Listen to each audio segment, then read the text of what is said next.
It's the guts and it's the glory. 100 stripes, 100 stories.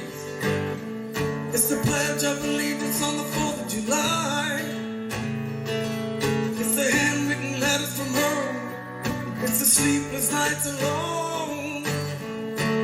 You won't be where you left at your wife. It's the red, white, and blue.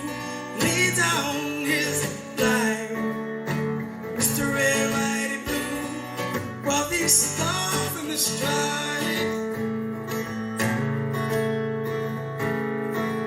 From the hills of Indiana, from the swamps of Louisiana, to the golden coast of California. It's the red, white, and blue, lay down his life. It's the red, white, and blue, while these stars in the stripes.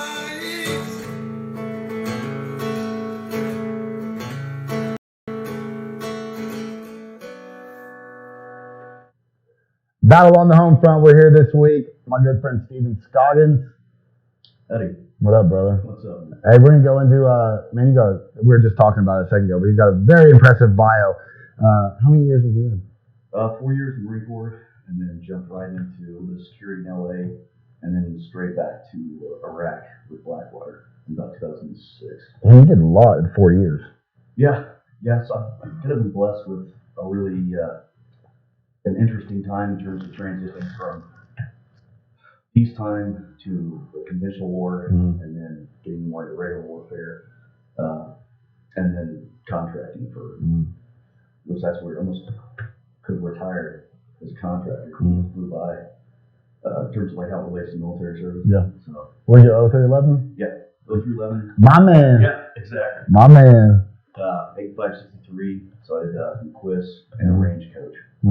So that was good duty. Yeah. Tapped out the pool. You're in the invasion? Yeah. Tell me what the invasion was like. Life altering? Yeah. Yeah. It's, and I could really get down to the weeds and seas of that.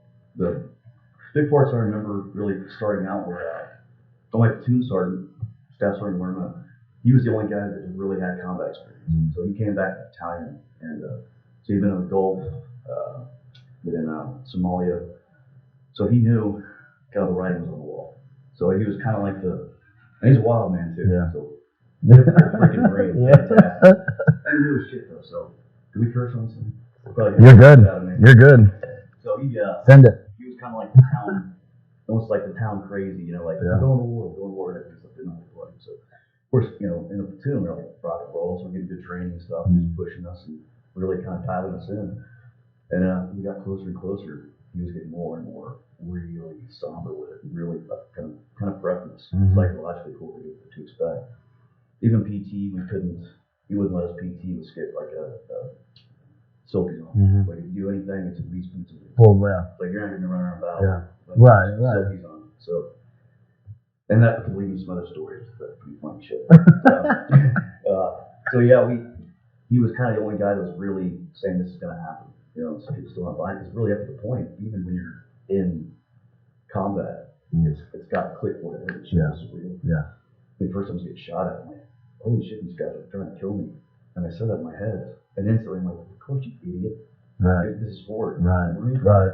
But you still go through that process, until it's right there in your face. You have to kind of go through that. The mind has to really kind of adapt to what's going on.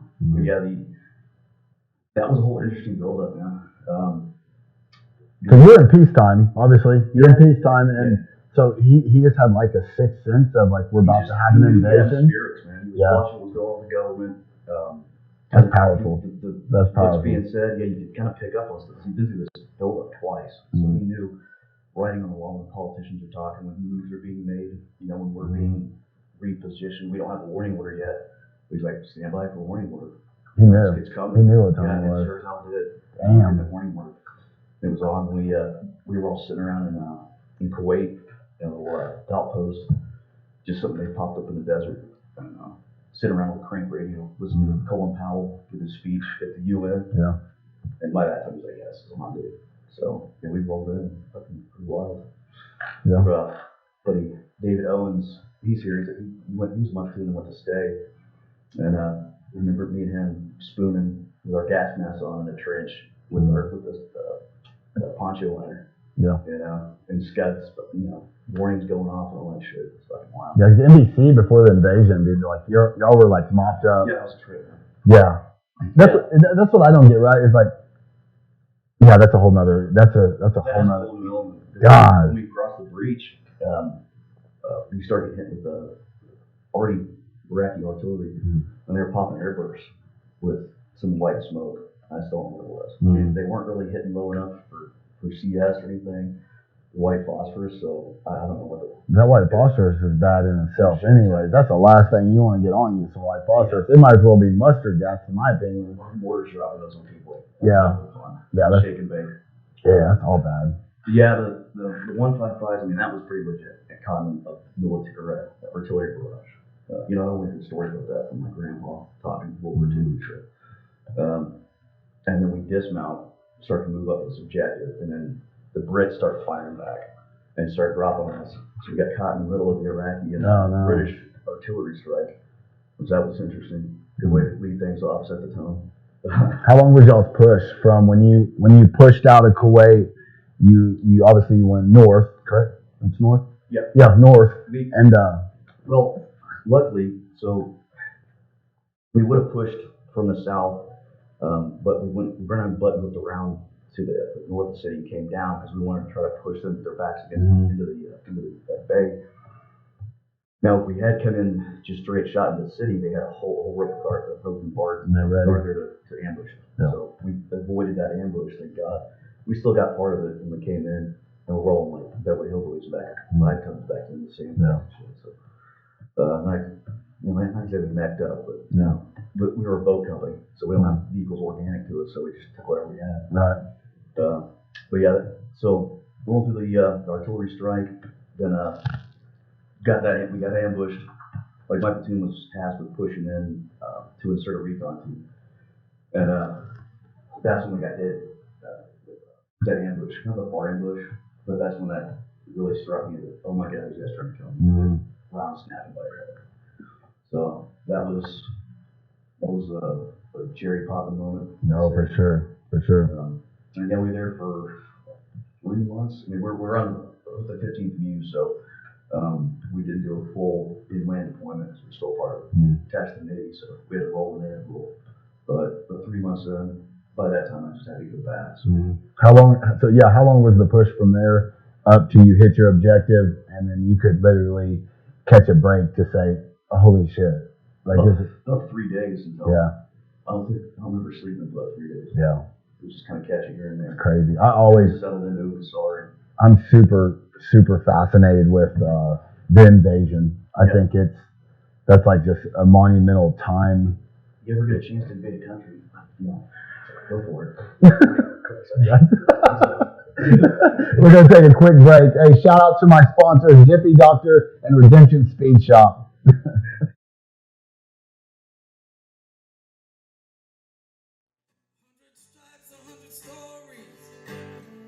It's the pledge of allegiance on the 4th of July. It's the handwritten letters from home. It's the sleepless nights alone. You won't be where you left at your wife.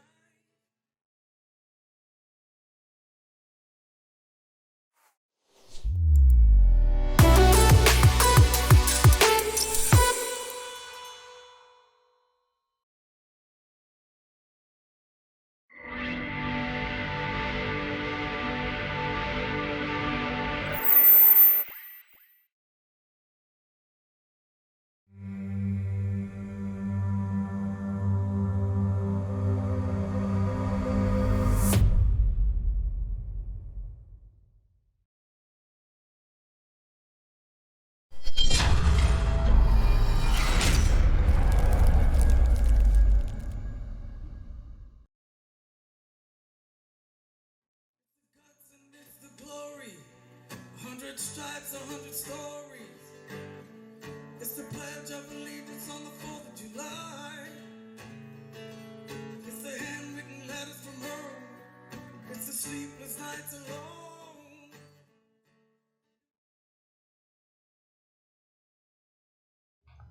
Battle on the home front. We're back. We're just talking about the invasion. I'm fascinated with the invasion. I think it was a crazy aspect of the entire war. So let's just recap on what we were talking off camera, man. Like you're talking about, that's the growth of a war fighter. And I was kind of getting into, when I was in 2009, when I was in Missoula in 2009, it was like we were all hesitant of shooting at cars on escalation of force and stuff like that. And so, yeah, it's scary, but the invasion, it's just like, you're just raw dogging it. Yeah, no, it's completely, everything that you're trained as a Marine, infantry, combat arms, it's balls out. That's it. You're not looking to tip through the tulips.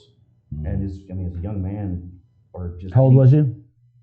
19. Yeah, you was a baby. 20, yeah. But it's crazy. And I seen pictures of, this was a World War II thing, and it showed a picture of a World War II soldier before he went into combat, and combat 6 months, bro. It was like a damn grown man, just hardened. Certain presence. Dude, like it changes literally your physical appearance. Yeah. You know what I mean? So crazy. Yeah, I look at pictures of me, a young Marine, like a kid. Yeah. And I didn't get the time, especially you're in charge and stuff. Right. Swinging your crank around, like yeah. You get like where people still were seeing you as a child. Yeah. It's just, Yeah. You got to work your ass off to gain the respect and stuff, and show the maturity. Because visually you look like a right out of high school, and you are. Yeah. It's a trip to think about some of the stuff you're tasked with right out of high school. As a baby, you're a baby. You're a baby, man. There you is definitely learn to especially being older. If you have younger folks under your command. You learn that kind of be patient with them, and how to actually mentor and guide them. Yeah, you know some of those pitfalls. Such valuable lessons, brother. Like just into life from that, right? Like there's so many. Some parallels. Dude, it literally shapes the men we are, and there's so many good men built by hard experiences. I advocate that and speak on that all the time. I am built by either my mistakes or failures or the things that I went through in life, and it shaped me into being the good person that I am today, and ethical and wanting to do good for our country. Right. But man, that's the invasion. Yeah. So give me a little bit. So you got out. Why'd you get out, by the way? You just done? I didn't want to get out necessarily. As soon as I got in, because I enlisted in high school, like junior year. There's a couple months nothing was resonating. I could hear everybody's kind of plans, everything going to college and stuff. It's like nothing spoke to me, And then my brother enlisted, and it just clicked. Like, that's exactly what I want to do. What made you go infantry? There was no other choice. I didn't want to do anything else. I scored great in my ASVAB, recruited to do whatever you want. I'm good at infantry. Yeah, I grew up going to. Go ahead. No, go. I grew up going to my grandpa's 1st Airborne meetings. My entire life. Yeah. Hearing all those salty guys freaking tell stories. Yeah.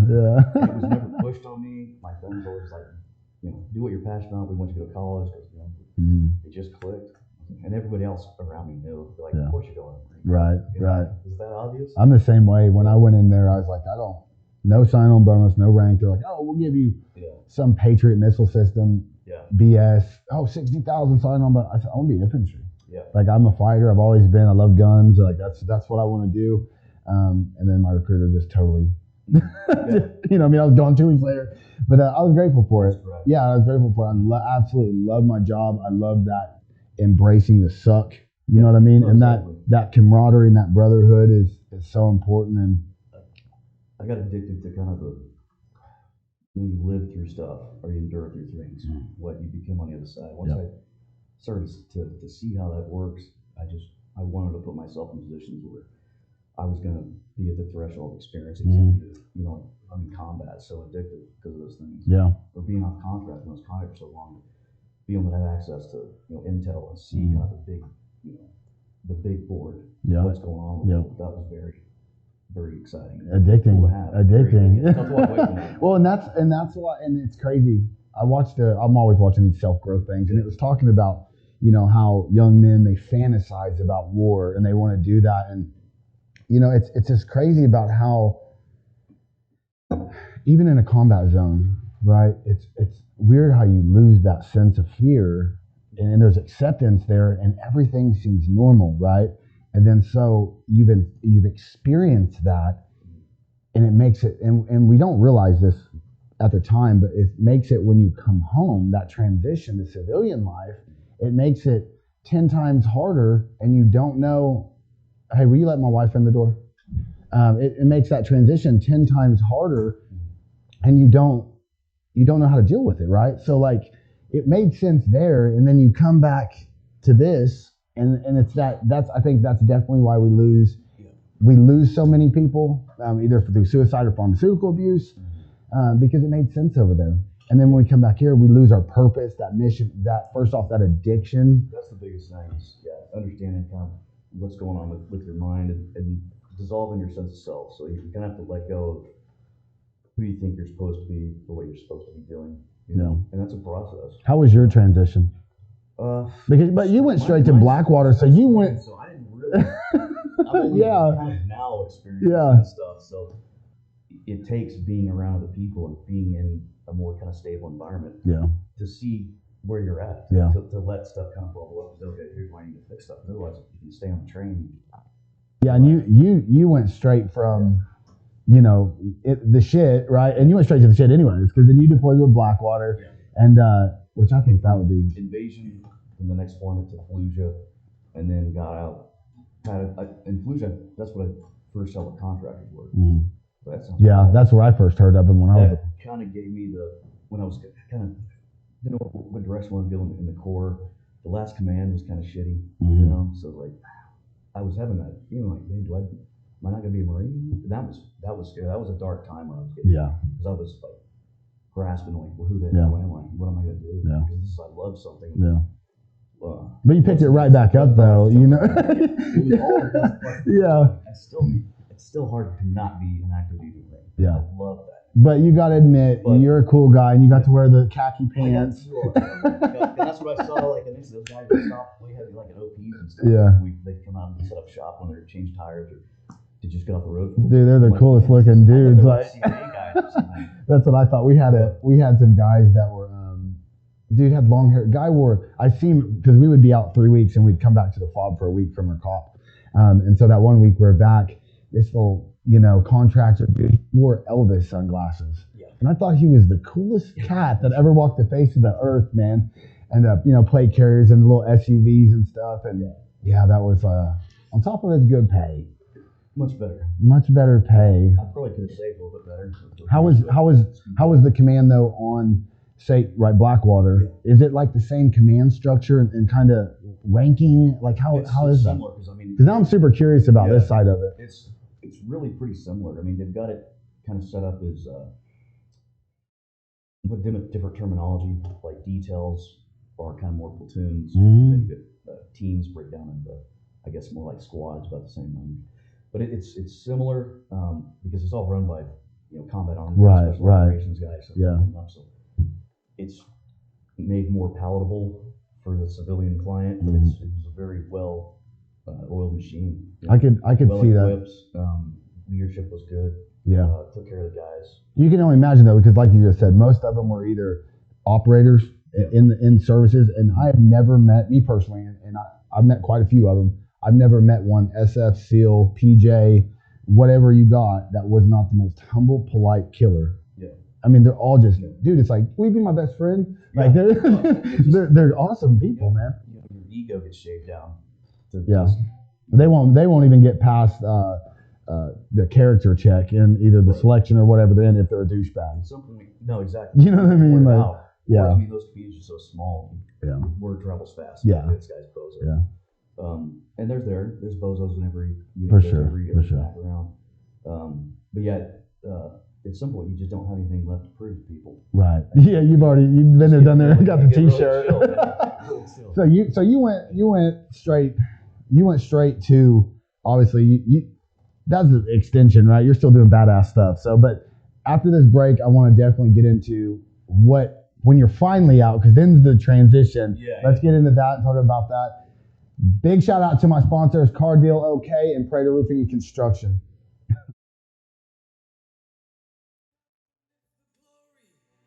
100 stripes, 100 stories. It's the Pledge of Allegiance on the 4th of July.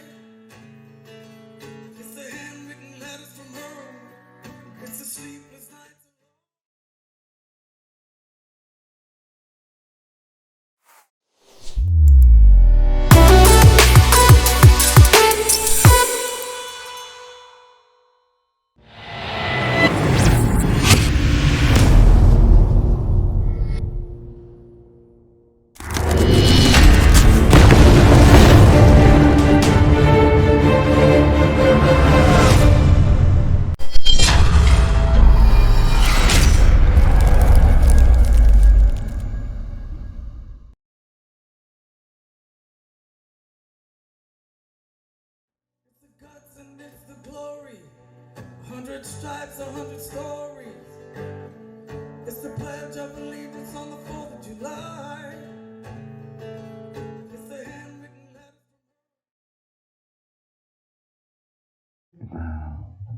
Battle on the home front. We're back. We could definitely. We were just talking about we could do a part 2 to this. So after this 10 minutes, we're gonna have to definitely go into part 2 or something. But so you're finally out. Yeah. Whether invasion as an infantryman, which my man again, and then Blackwater, right? So it never slowed down for you. No. So what was your final point at Blackwater? I know that would be really hard for me to be making that kind of cash flow as an operator, getting to be a cool guy, doing what you love as a civilian. What was your purpose? Why'd you want to leave, man? Get out of the Corps. It was just no Blackwater. Oh, Blackwater. Yeah. Well, as we transitioned through the different name stuff, but essentially doing the same gig. Just at some point you start grinding gears, and you start seeing some kind of chinks in the armor. Getting run down and stuff's not like. At some point you just stick around and you're not running your legacy in the dirt. Yeah. We're probably our own worst critics often, hardest on ourselves, but. At that point, being in leadership positions, like if I'm not firing all cylinders, then I need to step back. Yeah, reevaluate. The guys into service and the mission. So, it was good. It was good timing. That's a long run, though. It was a long run for being from all combat. Basically, it's just a full combat stretch. Whether that was Marine to civilian, still combat stretch. Yeah. That's a lot, man, and that makes a lot of sense to me too, because. I think about like the SEALs or the SF guys that I idolize. I look at them as just they're the most ultimate badasses. I got nothing but respect for them. And so it's like, God, why in the world would you ever quit that? But that makes a lot of sense to what you said. And answer my own personal question is, dude, you can only go so long. You're gonna human body and human mind. It's a lot. We're fighting for that long. It's a lot. That's a lot. Maintain high tempo, especially if you really care about maintaining certain standards and staying sharp and stuff. It's tough to dial out of that. And the schedules that we were doing were, I was only working maybe 60 to 90 days a year at home. So, and then you start seeing your life just kind of flash by. Like, I'm going to be, 45 and not have anything back home to show for it, And you don't realize what you do by the end of it, right? You do realize by the end of it that, oh shit, my mental health. Yeah. Right. So what's your self-care now look like? What's, meditation. Yeah. What about breathing? Breathing is the Wim Hof stuff. And that was something my high school psychology teacher kind of, I got spun up in class one time, but I had anger problems in high school. But she took me on the hall and she gave me this breathing exercise. Miss Hensley, great teacher. But yeah, that was kind of my first experience with the breathing techniques. And then I'd been applying that over years, and then the Wim Hof stuff's really helped, a little more advanced. Diet, exercise, really just eating properly, getting the right stuff in your body. It's important. Food is medicine. You've got to go get blood work, see exactly where you're deficient in, because you can't achieve a solid baseline until everything is homeostasis. Great word. I love homeostasis. Great word. Applied to a lot of stuff. Yeah. Diet, getting blood work done. The VA is really done a great job. Good. It's what I avoided for so long because it was just ended up being a nightmare. That's how I am. I'm still like that. It's gotten way more kind of user friendly, so I've been getting caught up on a lot of appointments with that. But I need to follow up. Yeah. If you're telling me it's getting better, bro, I need to go in. It is, man. Absolutely. Good. I can go get set up and kind of. Would love that. Maybe we can just bring you on a Battle on the Homefront team, and we do have some missions ahead of us, and we're gonna get into that. But yeah, even if you're navigating the VA well right now, if you got to understand that. I know you're a busy guy though, but we should definitely facilitate and see how we can further more of that, because I struggle with that. My wife's on me nonstop because I got to finish my service connection, and it's just like, so I tell her, it's like, it's so hard, like just doing the paperwork. And that's one of my big issues is anger. Yeah. And so I get so mad, I'm so frustrated, I don't want to answer the dumbass questions. Yeah. Like, it's hard, and I think that's why a lot of us just fall behind, and we're like, you know what, whatever. Yeah. I don't care. That's how I was, especially with the older VA, because you do all this legwork, you do all this stuff, and then you hit these walls. Like, why am I even doing this? What's the point? You know, if they're going to push back, and you just get pissed off. Yeah. I'm gonna go drink, or I'm gonna go, you know, be a hooligan. You know? I watched a crazy thing the other day. I forgot who did it. Jocko was doing a thing on it, talking about special operations, and they were talking about basically like every one of them, you know, one decision away from a criminal. You know, the training that they have, and that's what he said, is that a lot of them, you know, like you're seeing operators like, you know, getting in a lot of trouble because they're trained up to so much. Like it's just one, like from, I could take that bank. You know what I mean? I'm only minding the rules because it is a cool thing. You definitely, especially when you see maybe more how the system works. Well, we'll go to we'll get that part. So let's talk about battle range. You and my man over there, Brian Chandler, are kind of putting something, and you've already started to do this. And so we kind of just like piggybacked and said, hey, well, we could really do this. Let's put our resources together. So let's talk about that, what you're wanting to do. I definitely know you have the pedigree and the resume to back that. Yeah, I just with the range stuff, I just enjoy teaching it. Enjoy instruction, enjoy like the context, the tactics of it, and I was just doing kind of just ad hoc at the land, and then started with my buddy Joey with Mantis Global, and got a little bit more kind of a more systematic approach to actually clients coming in, the regular, more of a company thing. That's still for me just I'm looking to collaborate. I just only do the things I enjoy anymore. So that's how it should be. Not trying to be the greatest, you know, YouTube personality trainer or anything like that. I just like meeting people, and it's healthy for me. For sure. And I like seeing that personal growth and confidence people walk away from the range. So this is something working with you guys, an element that I've really wanted to bring to the range, or anything I'm a part of in terms of the mental health, the personal growth stuff, not just us all online shooting guns together, trying to rework the same old it's that camaraderie, and it's definitely that camaraderie and that connection there. Because, you know, it stems so much from just that. Once you get them veterans on that range, right, and y'all are doing your shooting, you're doing your thing, but then you can say, man, like, hey, bro, how you doing? Yeah. How you really doing, man? And I think that's an important part of what all we do, and the reason that we do what we do. I think it helps us as well to be able to address issues, and I'm excited about the range. And I know Brian, he was talking about it, and I don't know if he even talked to you about it, but we're talking about putting up an archery deal on there as well.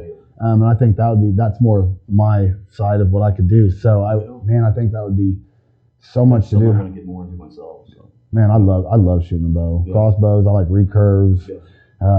So where's that Guthrie though, right? Yeah, Guthrie. So outside city limits, it's Seward.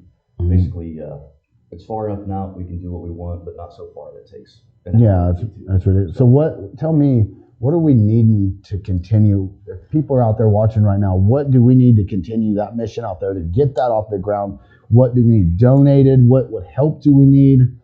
Use a bulldozer, some gravel, crushed concrete, any junk like that. Doesn't have to be anything high speed.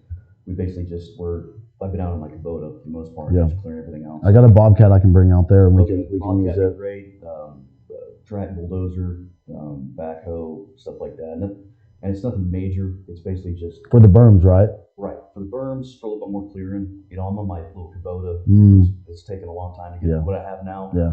So just to give it more kind of professional appearance, instead of just kind of a hillbilly in the backyard. How are you on tires? Is that what you're using for your backstops? Yeah. So, what's that? Redemption Speed Shop. Yeah. Perfect. Redemption Speed Shop's already got us. That's a sponsor of us. Helping veterans, love them. Yeah. So tires, use those for barriers. We're getting some people moving out of the area, so a little bit more civilization moving in. So we need to take some more kind of. For sure. So, how many acres is it? 80.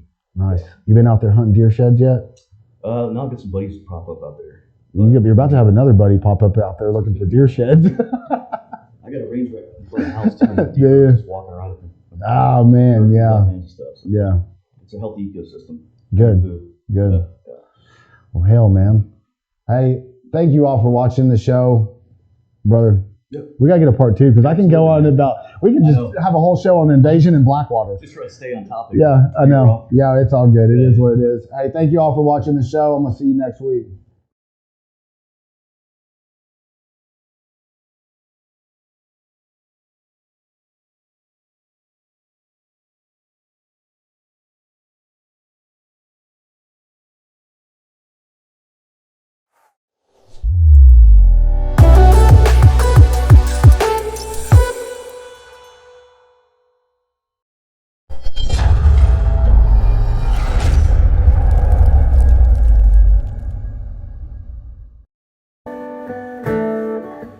It's the guts and it's the glory. 100 stripes, 100 stories.